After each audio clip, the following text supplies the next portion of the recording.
네, 여러분 안녕하세요. 노인요양 365TV입니다. 오늘은 2024년도 방문요양센터의 수익을 살펴보려고 합니다. 제 채널에서 인기순으로 검색을 해보면은 방문요양센터 실제 수익 이게 5번째입니다. 현재까지 약 13만회 조회수가 아주 높게 나타났습니다. 그리고 매주 그 조회수 순위가 이제 확인되는데 여전히 방문요양센터 수익에 대한 그 구독이 아주 많습니다. 근데 아쉽게도 이 영상은 2022년도 현황입니다. 그러니까 제 입장에서는 이제 많이 보시니까 고맙고 반갑고 뭐 좋습니다. 그런데 계속 마음속에 걸리는 거예요. 이것은 2년 전 현황이기 때문에 지금 2024년도하고 약간 다를 수 있거든요. 물론 수가가 올라가고 그리고 그 요양보호사들의 임금도 올라가고 그러니까 큰 차이는 없어요. 아주 큰 차이가 나진 않지만 그렇더라도 지금 현재는 2024년도지 않습니까? 그래서 22년도 현황을 너무 많이들 보시니까 아무래도 2024년도 영상을 찍어야 되겠다. 계속 생각하다가 이제 오늘에서 영상을 찍게 되었습니다. 21년부터 24년까지 올 한도에 보겠습니다. 뭐 일일이 다 볼 수는 없고요. 계속 올랐습니다. 1등급도 올랐고 2등급 다 올랐어요. 근데 특징적인 것이 뭐냐면 1등급과 2등급이 3, 4, 5등급보다 월등히 많이 오르고 있습니다. 올해 특히 많이 올랐어요. 200만 원 넘게 올랐습니다. 이렇게 많이 올랐어요. 3, 4, 5등급은 조금씩밖에 안 올랐어요. 그런데 아시겠지만 방문 요양센터를 이용하시는 분들이 주로 몇 등급일까요? 1등급, 2등급이 많으실까요? 물론 있을 수는 있어요. 그렇지만 많지 않습니다. 그래서 1등급과 2등급이 오름과 동시에 3, 4, 5등급도 올랐으면 참 좋겠지만 그렇지 않기 때문에 아쉬운 생각이 듭니다. 그리고 이제 제공 시간별 급여 비용도 계속 올랐습니다. 22년부터 23년, 24년 조금씩 올랐죠. 많이 오르진 않았어요. 조금씩 올랐습니다. 240분 이상인 경우에는 이제 66,770원 상당히 많이 올랐죠. 그런 이제 요양보호사분들의 시급 그러니까 최저 시급에다가 주요수당과 연차수당을 합한 포괄시급을 계산해 보니까 1년차는 12,248원 2, 3년차는 12,399원 연차에 따라서 조금씩 오릅니다. 그런데 특이한 점은 여러분들 그 인터넷에서 이제 시급 계산 한번 봐보세요. 워크넷 같은 데 봐보시면 대부분이 이 액수를 줍니다. 더 정확하게는 12,400원을 주겠다고 하는 곳이 태반입니다. 그래서 여러분들이 이제 시급을 책정하실 때 12,248원 이상이면 되는데 근데 다른 센터에서는 12,400원 이상을 준단 말이에요. 그렇기 때문에 그 밑으로 주기가 어려워요. 그래서 저도 12,400원으로 기준 삼아서 계산을 이제 할 겁니다. 그리고 직원 배치 기준을 보시면 방문 요양 같은 경우에는 희소장이 1명이고요. 그리고 사회복지사 1명. 그리고 요양보호사 15명 이상 이렇게 되어 있습니다. 사실상 요양보호사는 수급자가 있어야 1대1 매칭이 되기 때문에 큰 의미는 없어요. 중요한 것은 이겁니다. 중요한 것은 인건비 지출 비율입니다. 인건비 지출 비율. 그러니까 수입은 이제 공단에서 받는 돈, 그리고 본인 부담금, 이건 이제 합하겠죠? 그리고 이제 가산금이라는 게 있어요. 그건 이제 나중에 설명드리겠습니다. 그리고 지출은 인건비, 인건비와 그리고 뭐 운영비, 관리비가 있겠죠. 그러니까 뭐 임대료가 많이 차지할 겁니다. 뭐 전기세, 예, 그리고 뭐 공과금, 뭐 각종 뭐 소모품, 뭐 그런 비용들이 들 겁니다. 근데요, 전체 수입에서 사회복지사와 요양보호사의 인건비가 86.66%가 돼야 됩니다. 여기에는 시설장 월급이 들어가지 않아요. 오로지 사회복지사와 요양보호사의 월급이 86.6% 이상이 돼야 됩니다. 그 이하가 되면 안 돼요. 나머지 13.4% 가지고서 이걸 가지고서 시설장 월급도 가져가고 나머지 운영비, 관리비를 써야 됩니다. 그런데 인건비 지출 비율이 2022년부터 바뀌지 않았어요. 86.6% 그대로 쭉 가고 있습니다. 올해도 마찬가지. 올해도 86.6%입니다.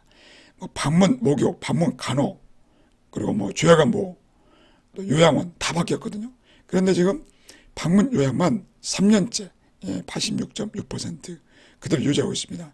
이 말은 이렇게 인건비 지출 비율이 증가하지 않고 있다고 하는 것은 방문 요양센터의 수입이 증가할 수 있는 하나의 요인이 될 수가 있습니다. 뭐 엄청나게 증가하고 그러진 않지만 조금이라도 증가할 수 있는 요인이 됩니다. 자, 그렇다면 수급자 한 명당 도대체 어느 정도의 한 달에 어느 정도의 수입이 발생할 것인가, 이제 이걸 계산을 해봐야 됩니다. 근데 아마도 방문 요양을 하려고 하셨던 분들은 주변에 많이 물어보셨을 겁니다. 센터에 물어보고 또 뭐 지인을 통해서 물어보셨을 겁니다. 그런데 말이 다 달라요. 어떤 센터에서는 수급자 한 명당 순수익이 한 달에 한 10만 원 정도 나올 것이다, 그렇게 말하는 곳이 있어요. 또 다른 곳에 가면 거기서는 한 15만 원 나온다, 예, 그렇게 말하는 곳도 있습니다. 뭐 12만 원, 14만 원, 또는 뭐 17만 원, 다양하게 나옵니다. 근데 도대체 누구 말이 맞을까요? 네, 정답이 없습니다. 왜냐?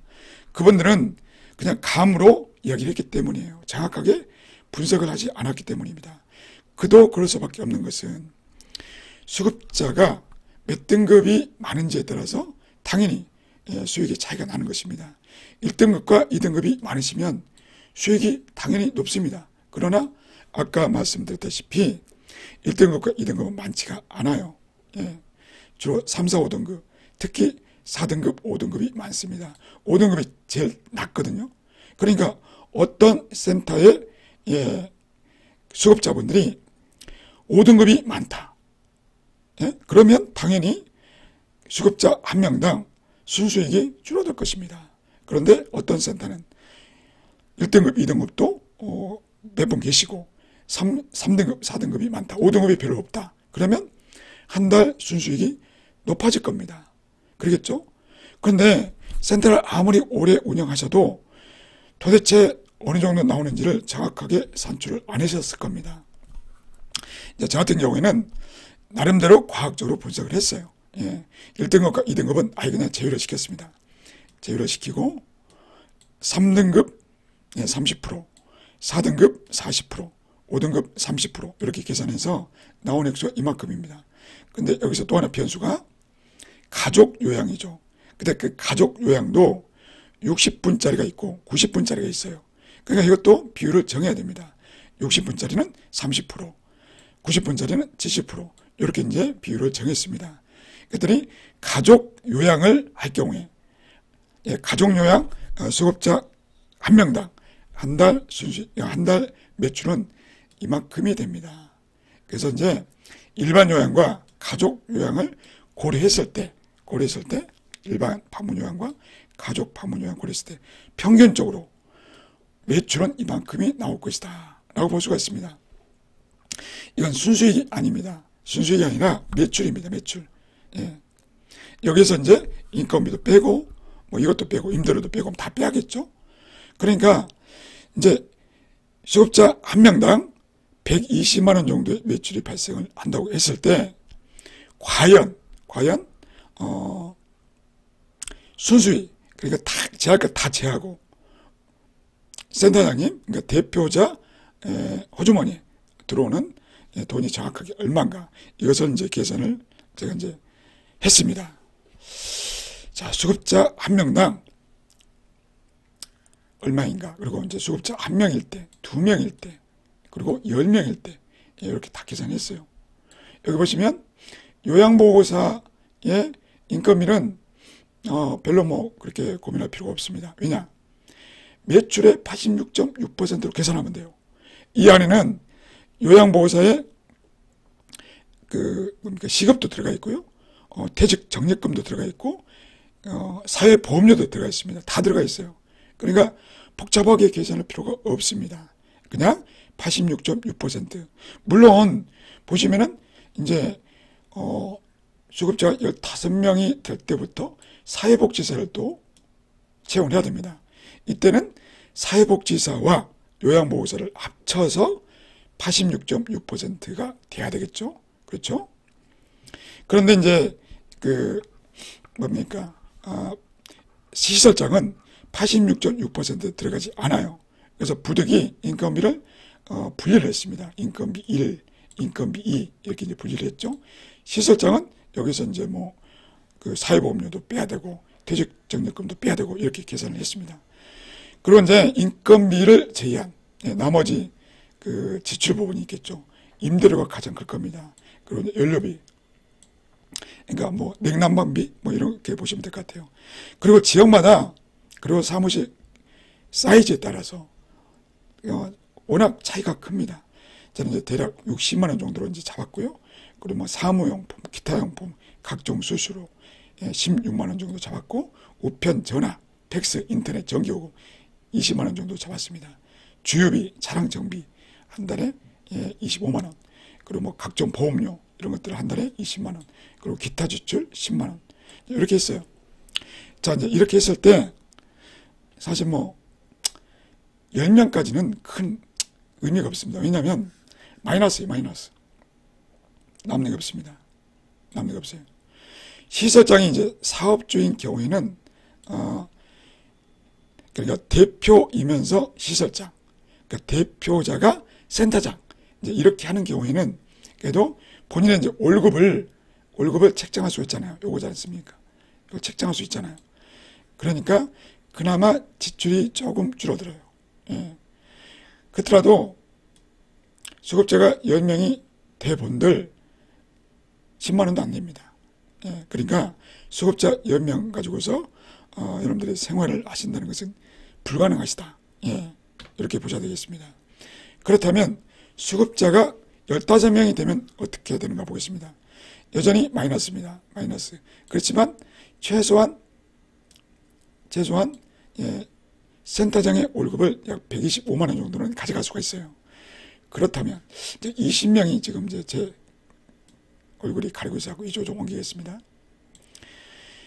자, 수급자가 20명이다. 그러면 여전히 마이너스예요. 그렇지만 이제 최소한 센터장 월급 명목으로 200만 원 정도는 가져갈 수가 있습니다. 자, 그럼 이제 점차 수급자가 늘어난다고 보겠습니다. 수급자가 이제 25명. 그러면 마이너스가 아니라 이제 흑자로 돌아섰죠.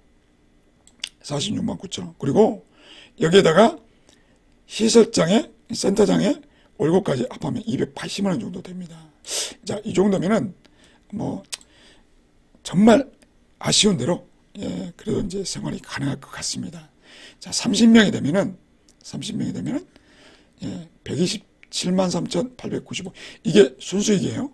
그리고 이제 뭡니까, 센터장 월급까지 합하면 364만 8천 원. 이 정도면 이제 웬만한 직장인들 월급 정도는 됩니다. 그래서 제가 항상 강조하는 것이 수급자 30명 이게 중요하다. 그러니까 방문 요양을 하시려고 마음먹고 계시는 분들은 최소한의 목표를 25명에서 30명 무조건 채우셔야 됩니다. 안 그러면 방문요양센터를 운영을 못합니다. 여러분들의 생활이 안 되니까. 25명도 불안하기 때문에 30명을 1차적인 목표로 잡으셔야 돼요. 자, 그렇다면 이제 좀 속도를 빨리 내서 이제 40명, 수급자가 40명이 되면 순수익이 280만 원이 됩니다. 여기다가 센터장 월급까지 합하면 524만 원이 됩니다. 이 정도면 어떻습니까? 괜찮습니다. 예, 웬만한 직장인들보다 높죠. 평균치보다 높습니다. 그렇지만 여전히 늘 못 마르시죠? 예, 또 보겠습니다. 자, 이번에는 50명이 됐습니다. 50명이 되면은 순수익이 446만 9천 원. 그리고 센터장 월급까지 합하면 684만. 거의 700만 원 가까이 되죠.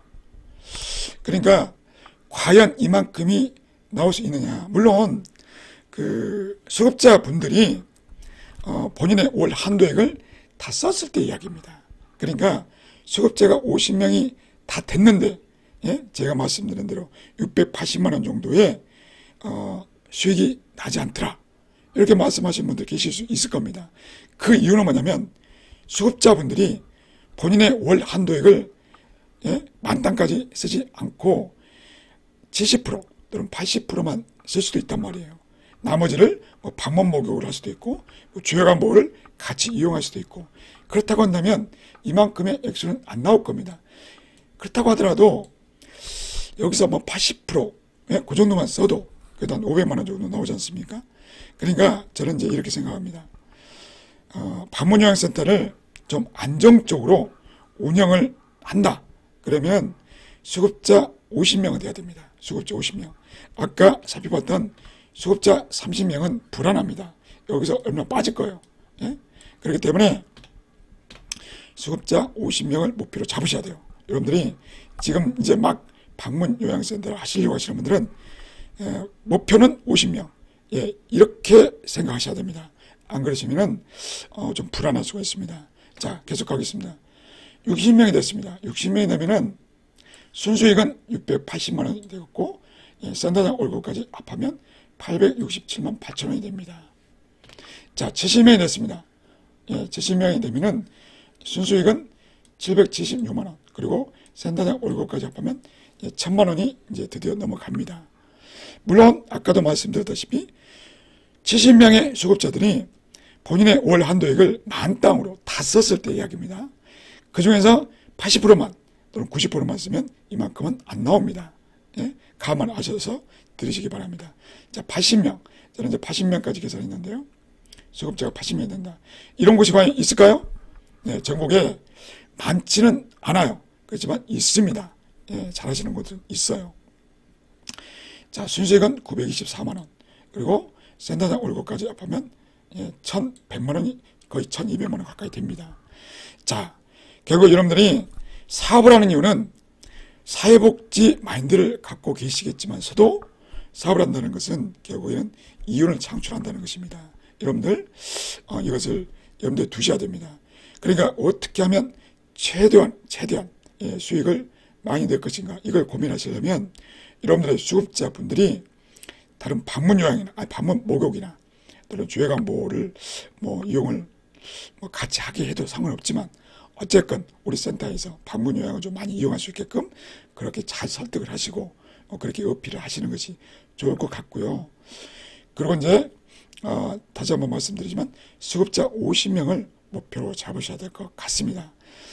그리고 이제 만약에 이거 잠깐 이동하겠습니다. 만약에 대표자가 따로 계시고 센터장을 따로 두었다. 그러면 대표자분이 가져가시는 수익은 이 연도색이 아니고 요겁니다. 요것을 보셔야 됩니다. 요거. 그러니까 보시면 이겁니다. 이걸 보셔야 돼요. 만약에 센터장을 직원으로 뒀다. 그러면 그 센터장 월급을 줘야 되기 때문에 순수익을 밑에 걸로 보시면 안 되고 위에 걸로 보셔야 됩니다. 예, 이해가 되셨죠? 자, 이렇게 해서 2024년도 방문용 요양센터의 수익에 대해서 설명을 드렸습니다. 사업을 하시려고 하시는 분도 도움이 되셨으면 좋겠고, 지금 방문 요양을 하시는 요양보호사분들도 참고를 하시면 좋을 것 같습니다. 네, 오늘 영상 여기까지입니다. 감사합니다.